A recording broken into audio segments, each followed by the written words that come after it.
त्यांनी सुद्धा घरी बसू नका, त्यांनी सुद्धा या लढ्याला साथ द्या.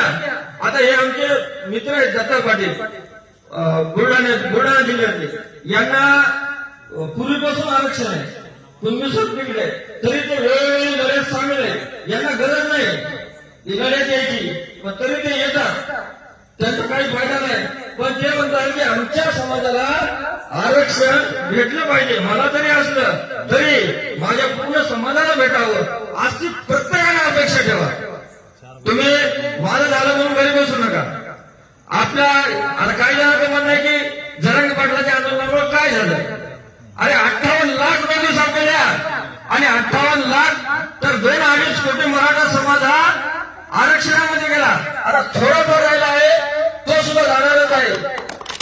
हे आमच्या जरांगे पाटलाच्या आंदोलनाचं यश आहे. आणि हे राहिलेलं थोडंफार आरक्षण राहिले, यासाठी आपल्याला खूप ताकदीनं मैदानात उतरावं लागणार आहे. त्या ताकदीसाठी आपले तुकाराम महाराज हे म्हणलेच होते, येथे पाहिजे जातीचे निराकरण करण्याचे काम नव्हे.